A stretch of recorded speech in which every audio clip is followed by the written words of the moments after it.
And I have a secret, so stay with me to the end of this video because I have a super secret that truly, if you do this, I have to know in the comments, but I'm gonna expose this after this is simmered. Tonight, we're gonna bring to you one of our favorite meals. It's a classic. It's the Sloppy Joe. We do it one way, you probably do it another way. But let's talk about a few things and I'm gonna show you how we do it and I hope you enjoy it.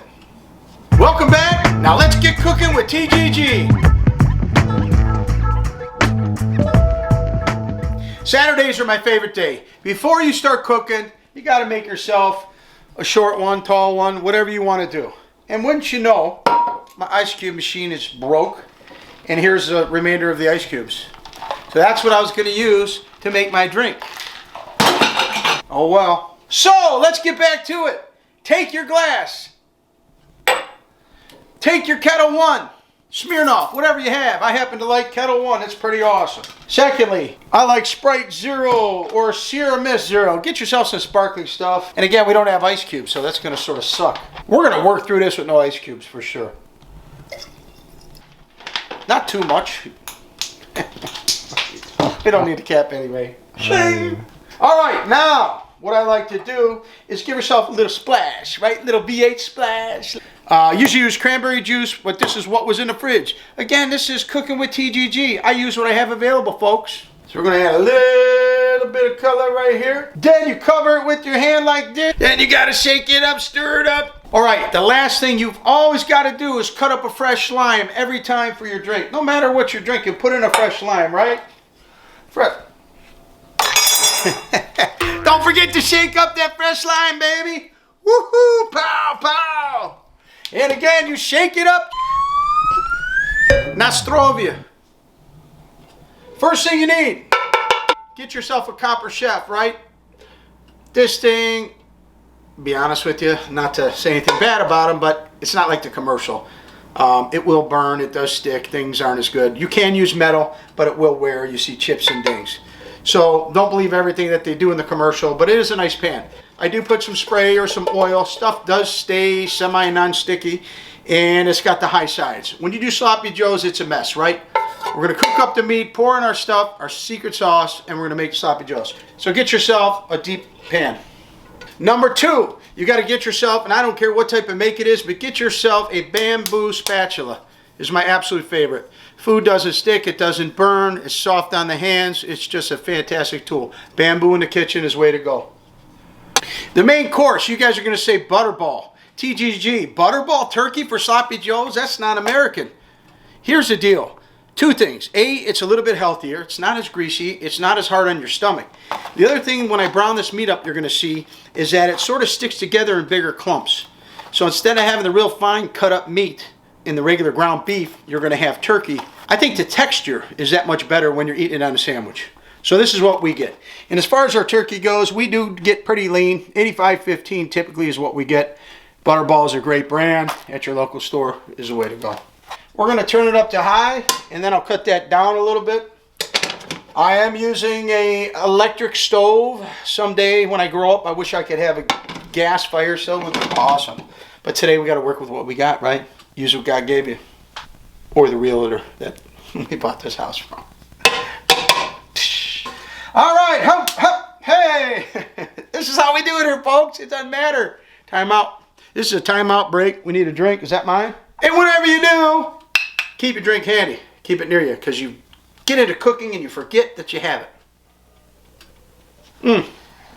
One thing I do with turkey, because it is very dry, it doesn't have fat in it, so it dries out a lot. So we will put a little bit of olive oil, and we will drain the juice with the olive oil prior to putting in the secret sauce. So now that our oil is heated up there, we're going to put in the meat. Make sure you don't put those in there because plastic is not a good taste of my Sloppy Joes. Bam, there's number two. We saved it. There you go. Now we're going to do that. It's heated. I'm going to cut this thing down to about 8 on mine. And we're going to move that meat around and cook it.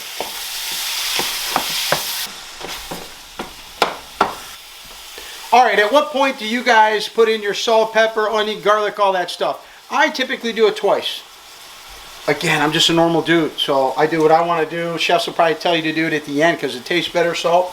But I'm going to put a little seasoning in now in the raw meat, let it work itself in, and then as it cooks down, I'll add a little bit more towards the end.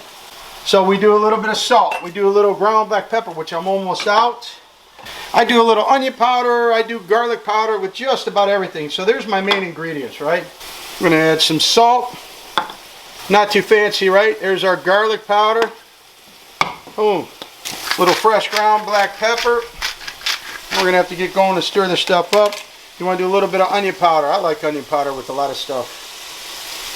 Alright, done with that stuff. Mix it around. At this point, Jackie, do you smell the garlic? Here, hold on. Hold on. Smell it? What do you smell? Oh, do you smell garlic or do you smell onion? What do you smell? Garlic. She smells only garlic, no onion. Do you smell the onion? Here, smell. Oh, yeah, onion. Onion. I smell onion and garlic. Well, yeah. Of course, that's what I just put in there. Yeah. Almost like I'm doing my scrambled eggs. You want to knead the meat a little bit, right? Like this. Chop it up a little bit. I see some people, they're, yeah! That's what I do. That's what my wife does.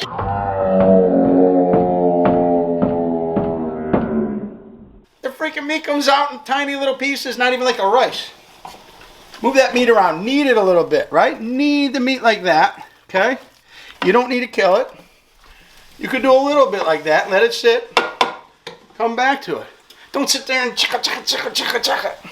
I would say a little bit more than midway when you're cooking. The meat or the turkey is starting to lighten up. It's not going to be like ground beef dark. It's going to be a little bit lighter gray like this. But when you see that it's starting to get finished, dump out the oil that you had in there and all the grease that's going to be with this. It's not going to be a lot, but I sort of get it out. That way it helps to brown the meat a little more versus just sort of sauteing or steaming the meat.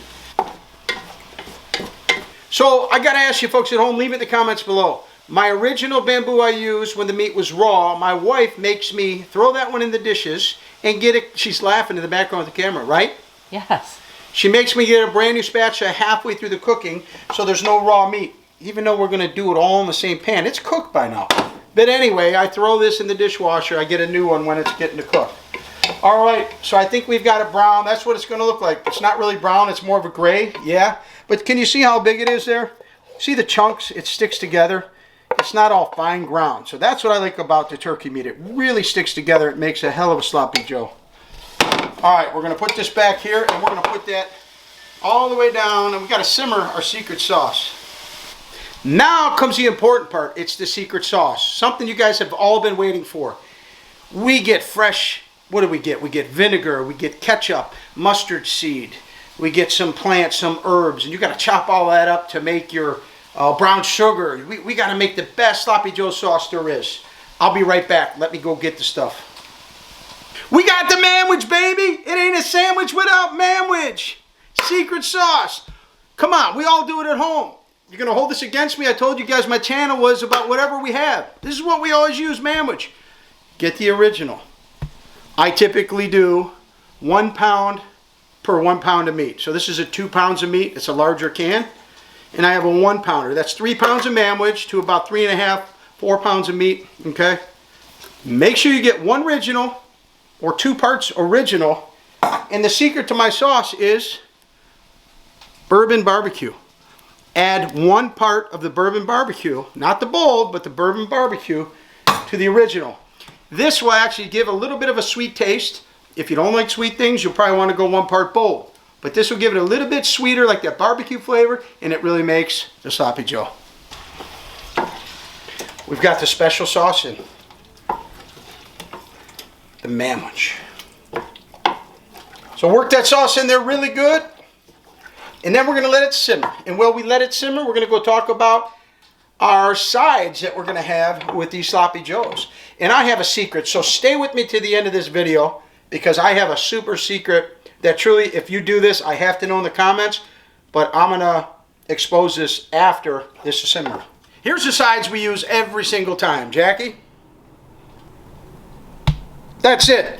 We got our buns. And when you guys buy buns, I hate to say it, people at the store are like, you disturbing person, you're squeezing the buns. I don't get crazy because I know we have issues right now, but I walk by and I'm sort of like, dee. They got to be soft because if they're crunchy or a little bit burnt on the top, that's a terrible sloppy joe. Buns are key as the secret sauce. Number 2, you got to have your chips. We happen to like kettle chips. Cape Cod, kettle cooked. The waffle chips, they're just the bomb. They're crunchy, salty, they're awesome. You got to have chips. And last but not least, you got to have your pickles. We most recently switched over to Nathan's. We like the quarter or the spears, right? They call them spears because you get more of them. We've done the halves before, but it gets obnoxious and they're gone in like 3 bites. Now, here comes the secret. Have everybody do this to their own buns because you got to use your fingers and your hands, so it's your germs. Don't do this for somebody else because you really gross them out. Part A, Exhibit A. You got to mash the bread down. Does anybody do this at home? Jackie, you want to get a close-up of this? Are you getting this, Jack? Mm-hmm. Why are we doing this, Jack? Why do we do that on the bottom, Jack? So it cups the meat. So it cups the meat. You got to place a little more meat. The top, we got to do the same thing. Check this out. I mean, come on. Who doesn't do this to their sloppy Joe bread? Now there, when you put it together, you got a mound of meat. It's got a good home instead of losing it off the side. Lastly, for the sandwich, you got to use the Deluxe American cheese. It's the deli cheese, right? You pay a little bit more. I think the other cheese that comes in the single wrappers melts a little better, but this gives you a little bit better flavor, right? So what I like to do is I like to put that in the bottom half. And you push your cheese down with the bun there. That way it just cradles the meat. You put your lid on and you go home.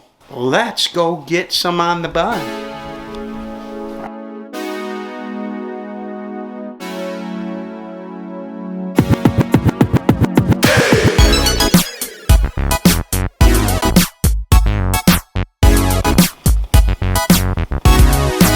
And of course, even though we're cupping it, you gotta let a little bit come off the sides. That way you can scoop it up with your chips. So we're gonna leave that simmer. I'm actually gonna turn that down so we don't burn the bottom. Get that down to warm, folks. Don't forget your Joes, because they will get burnt. And until next time, cook fresh, cook often, and get cooking with TGG.